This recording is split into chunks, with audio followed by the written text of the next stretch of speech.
NASA's Orion spacecraft is on course for its return to Earth on Sunday, December 11th. The spacecraft made its second and final close approach to the Moon at 10:43 a.m. Central Standard Time Monday, December 5th, just before its return-powered flyby burn, passing 80.6 miles above the lunar surface.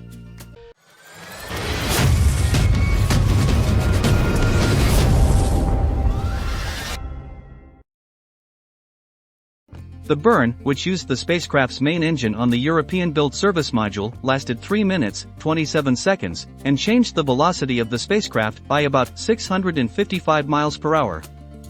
It was the final major engine maneuver of the flight test.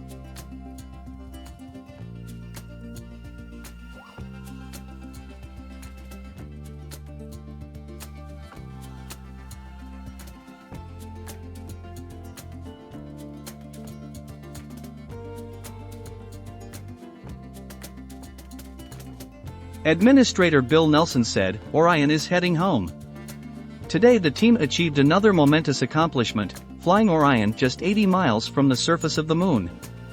The lunar flyby enabled the spacecraft to harness the Moon's gravity and slingshot it back toward Earth for splashdown. When Orion re-enters Earth's atmosphere in just a few days, it will come back hotter and faster than ever before, the ultimate test before we put astronauts on board. Next up, re-entry. Several hours before the lunar flyby, the spacecraft performed a trajectory correction burn at 4:43 a.m. Central Standard Time using the reaction control system thrusters on the service module. The burn lasted 20.1 seconds and changed the velocity of the spacecraft by 1.39 miles per hour.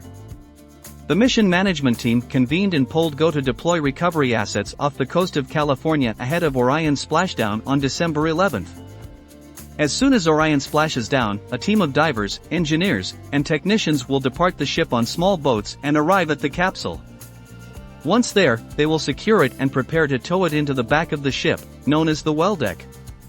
The divers will attach a cable to pull the spacecraft into the ship, called the winch line, and up to 4 additional tending lines to attach points on the spacecraft. The winch will pull Orion into a specially designed cradle inside the ship's well deck, and the other lines will control the motion of the spacecraft. Once Orion is positioned above the cradle assembly, the well deck will be drained and Orion will be secured on the cradle.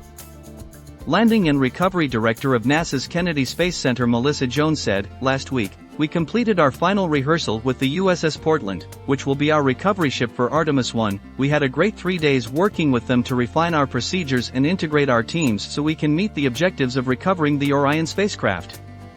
Orion has used approximately 8,050 pounds of propellant during Artemis 1, which is 180 pounds less than expected pre-launch.